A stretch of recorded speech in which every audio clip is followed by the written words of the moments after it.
adopt what my brother said in his earlier remarks.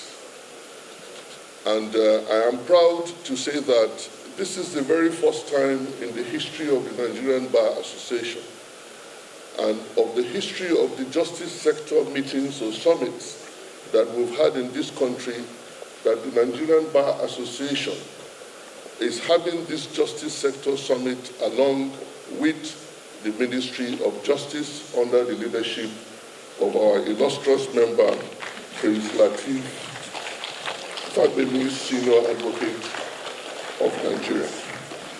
And that is because one of the core approach or modalities that we've adopted in the NBA of making sure that we turn things around in the areas that we are called to provide leadership and direction in the country and also advance the cause of the nation is to engage with all the stakeholders. Gone are the days when we would go out and begin to spew words, derogatory words, against any sector of the polity, just because we want change to happen. We've done that over the years, and we have seen that nothing came out of that. And the best way to do it is engage, show respect, make your points known, and together we can work to transform this country and bring this country to that place where all of us dearly yearn to see, dearly yearn to have an experience in this country. And that is why for the first time in our history in this country, we are having this engagement. And I just saw also the Honorable Minister of Interior. You are welcome. It's also one of those ministers that is doing us proud, with whom we've also engaged for the purpose of the reformation that we look to have in the sections or departments under his ministry.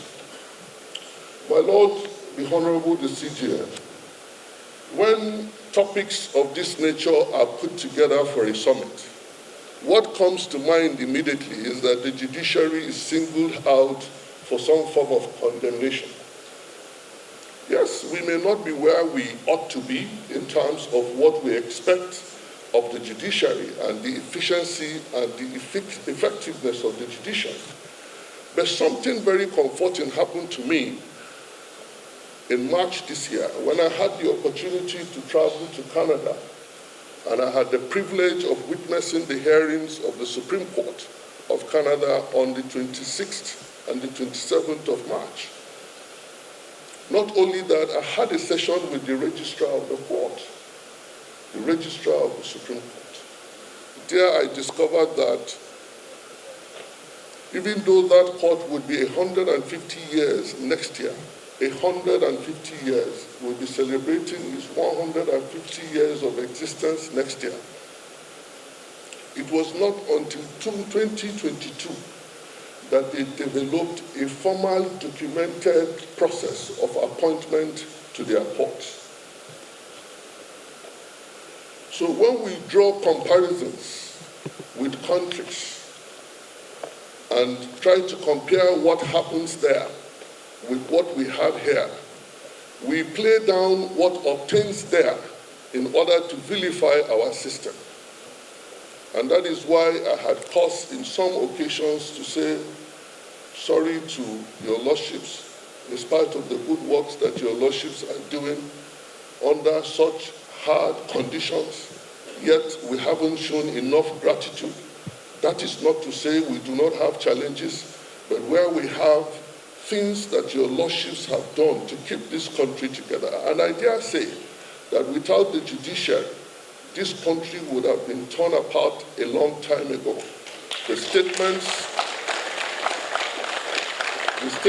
that have come from the bench of of the judiciary, of the courts of this nation, have been largely responsible for keeping this country together.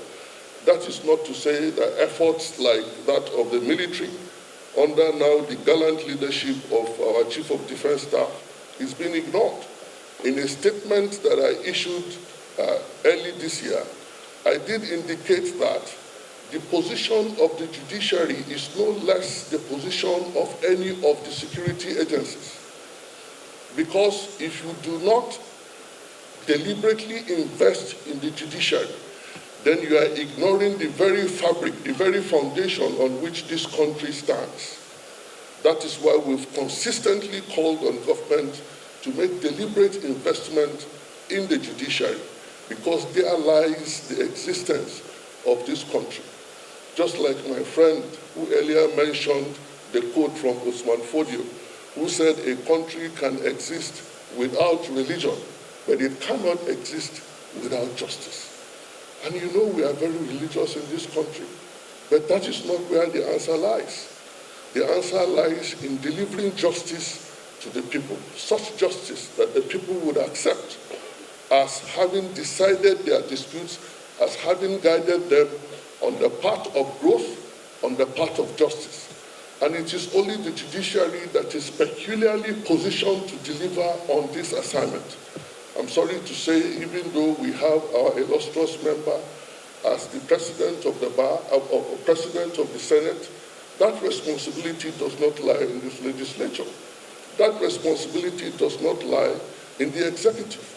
If there is any dispute between the legislature and the executive, it has to come to the judiciary, and it is the judiciary that will give guidance in that respect.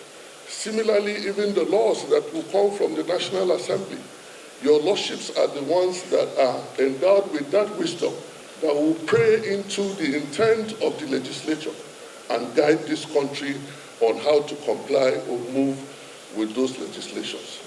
And we believe that what we are seeing today, for the first time, a convergence of the executive, the legislature, and the judiciary is actually setting this country on a path for recovery, a path for reformation, and a path for true repositioning of all our institutions so that they can be effective, they can be functional, and continue to serve our people. I want to welcome each and every one of you to this summit. We know that this summit is going to be robust. We have put together our advocacy note from the Nigerian Bar Association so that everyone will see what we stand for, and together with the leadership that the Honorable Attorney General provides as the Chief Law Officer of this nation and the support that we enjoy from that relationship, I believe that arising from this meeting, we will have reasons to celebrate the beginning of that rebirth that we wish to see in our dear nation. I want to thank your lordships for making time to come, and I'm really glad at the number of the justices of the Supreme Court that have turned up, justices of the Court of Appeal, the President of the Court of Appeal is here, other heads of court are here, the President of the National Industrial Court is here, and I know that at the end of this meeting, we will be proud that during our time, we had the opportunity and the privilege to be a part of this meeting, because this is clearly indicative of the sort of revolution that we are going to enjoy in this country. Finally, let me say to your lordships, like the eagle, there is a bird called the crow. It hangs itself on the eagle in order to distract the eagle. But the eagle never bothers about the crow. The eagle is only concerned about its own traits, about its own capabilities, about its own nature. What would it do to the crow? It will simply soar high. Maybe it gets to 5,000 feet above sea level. And what would happen to the crow? The crow will lack oxygen because only the eagle can operate at that level. The crow will lack oxygen, it will choke, it will fall off. The eagle did not bother about the destruction,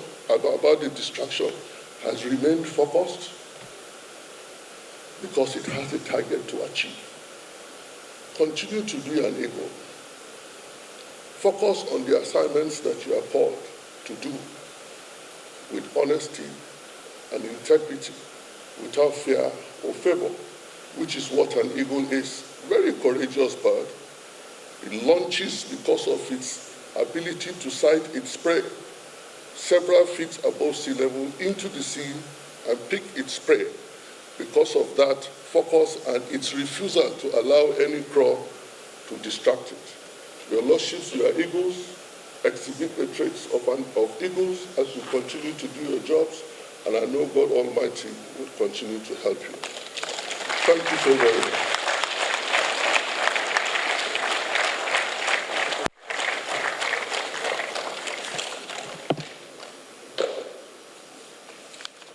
Is it possible to give him an applause worthy of an eagle?